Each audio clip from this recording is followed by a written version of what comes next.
Welcome back to the next video. So this is part 2 of the wiring video on the Mini. So as you saw last time, if you watched last video, mounted the ECU, mounted the fuse box. Next step is I'm going to start laying all the cabling into the engine bay. So I'm going to be drilling a hole for the bolt head to bring all the wiring harness through I got from Haltech. I'm going to be dismantling the existing fucking nonsense of the Nissan Micra harness, so I'll be stripping it back, chopping all the plugs off, and putting them into position on the Mini, and then start routing all the new Haltech cable and go from there. Let's do this. Okay, so I've got the wiring loom from the Nissan Micra here. So first thing I'm going to do is I'm going to start chopping off a lot of these plugs. In an ideal situation, I would like to, the term's called back pinning, is taking the actual wiring out of the back of the plug, and then I can insert the wiring from the Haltech.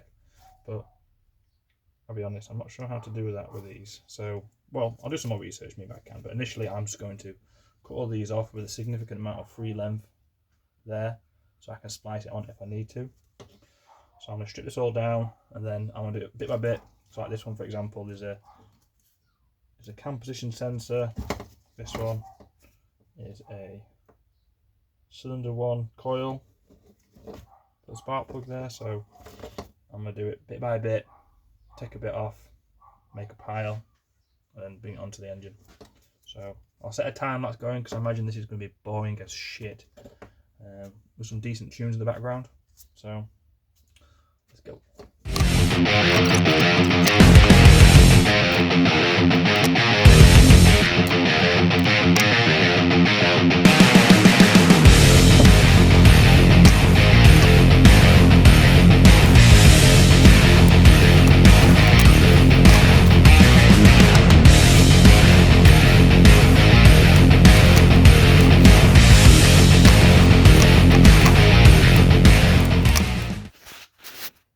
There we are, chaps. All plugs removed with a bit of flying lead onto them. All put in position. So I've got all my coils done, all my injectors done. I've got my down there. I've got my cam position sensor. I've got my crank position sensor. I've got my coolant temperature gauge. And the plug for the oil pressure gauge down the back there, and for the gearbox neutral and reverse lights.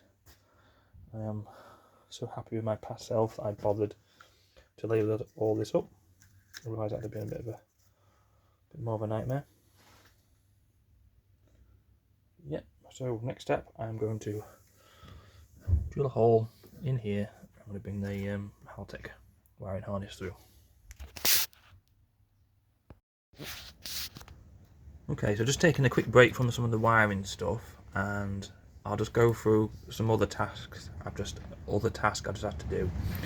So basically, I've noticed that the pedal travel for the throttle is quite small for a car, and I think the reason being is obviously these ITBs and the throttle plate down here is designed for a motorcycle. Obviously it's off for a motorcycle, so they're designed to be a twist throttle, but that doesn't really transfer very well to a car, in my opinion, with a foot accelerator pedal. The travel's too short. I think it'll make the car difficult to drive. So my solution is to utilize the existing cable throttle plate from the Nissan Micra and fit it to the ITBs. So I'll just go through that now.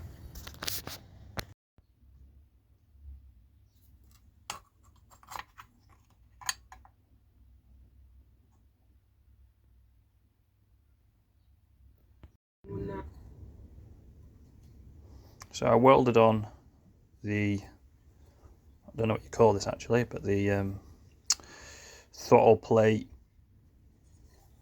well, it's not the throttle plate, but you know, the throttle plate to actuate the actual, you know, butterfly valve and throttle plate here. So I've taken the one off the original Micra throttle body, and I've welded it onto the ITB throttle body underneath.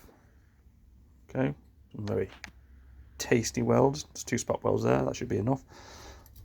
Okay.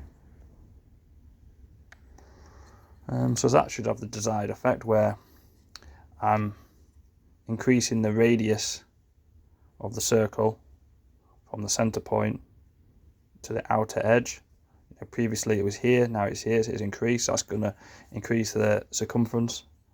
Also going to increase the length of cable, which that should correspond to more travel at the actual throttle pedal, which is what I want. Okay, so next step is I'm going to take off my cable mounting plate here. I've marked it up where I need to cross reference here and drill a hole. So I'll do that now. Sorry, I should have said the reason why I decided to weld on the micro throttle plate onto the original GXSR 650, whatever the throttle bodies ITBs are from, I can't quite remember now, onto this one is because obviously it's quick, I can just weld it on, but also the original throttle plate still has the idle speed adjuster in place with the tab there that it sits against, and also I've made a stop there, so it allows me to use a lot of the existing design features on the ITBs without having to fabricate something new by just welding this plate onto the original one, so it's still doing its job in that regard.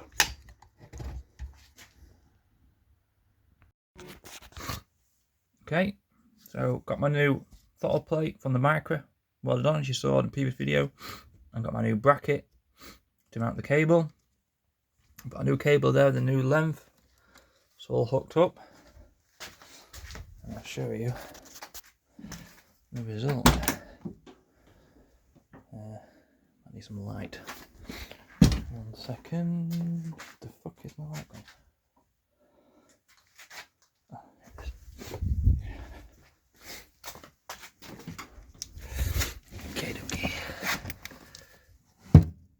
Okay, need to take a bit of slack out still, but the point is that is now a much longer travel than it was before, which is making me happy. More of a what do you expect from a car accelerator travel? Before it would be like there, it'd be such a small amount of movement. I think it would have made the car very difficult to drive, but now it's all the way down there. I think I'm going to put like a rubber stop here so that if I mash the throttle, I'm not going to put loads of tension on the cable. It'll bottom out before it does that, so I think I'll do that, but happy with the result of that. Should make it a much nicer drive. Okay, back onto the wiring. Now I've done that redo to the throttle cable. So I've drilled a hole into this section here, which I think will be a nice section. On the inside you'll be hidden by the speedo. I'll just show you that. So go through there. Speedo will hide that.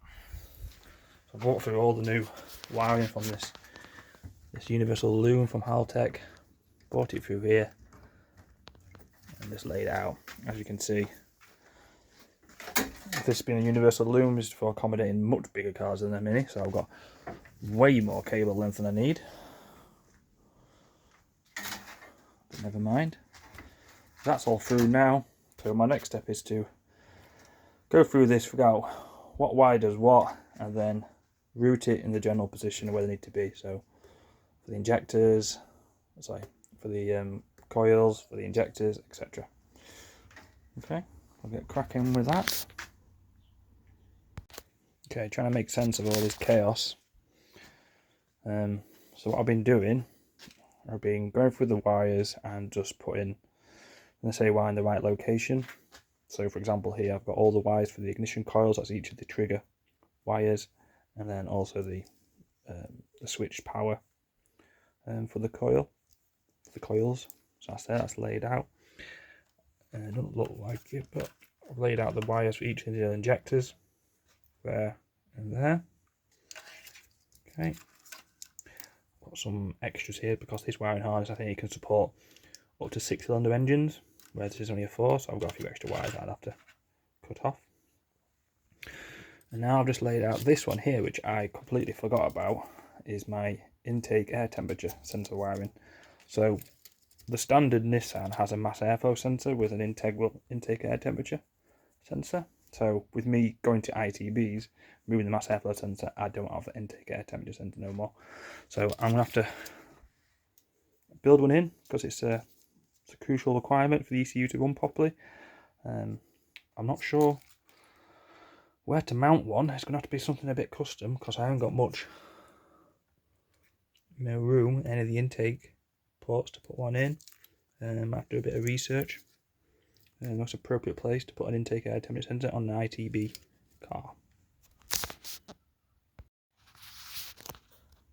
Okay, fast forward a few weeks, and I purchased myself a Haltech air temperature sensor. Okay, this is the item here. Okay, so I've been having a look where potential mounting locations. I mean, up here might get knocked by the bonnet and other bits, so maybe not at the side here, but I think what I'm going to go with at the back of the ITBs, there's some unused mounting, you can't see it, 2 unused mounting holes there, which I'm going to, I think, build a bracket, and it's going to place the intake air temperature sensor there nicely in the middle, so that should be a good, fairly protected spot. Okay, I think. So I'm going to quickly whip off the ITBs, being on the bench, and then start looking at a bracket to mount this. Okay, got the ITBs off the car and on the workbench. We're doing a bit of CAD. So I've got the intake air temperature sensor. Here in the cardboard is what the bracket will be. So I think I'm going to utilise this bolt here that holds the ITBs together. There's 2. One at the front, which I'm using as a bracket already, and then this one at the back, which I'm not really doing anything with at the moment, so I might just pick off this. It'll bring the sensor nicely around there, in between these 2 velocity stacks, tucked in a little bit. Oh shit, almost dropped the sensor. Something like that. So I think that should work well. Just get this made out of metal. Okay, change plans. I was going to mount it from here. I even went as far as creating a bracket for it, but unfortunately, once I mounted the bracket, I realised that it clashes with the clutch cable in that position, so I scratched that idea.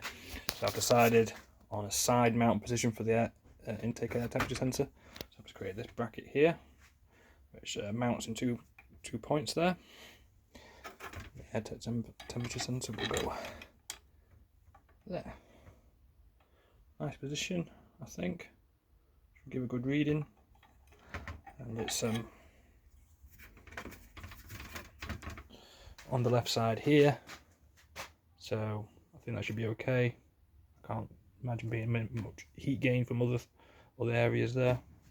The exhaust is obviously this side, so that can't be a factor. So I think that's a good position. Just need to get an M14 nut, because that's what this thread needs, and I can mount it and give this bracket a bit of paint.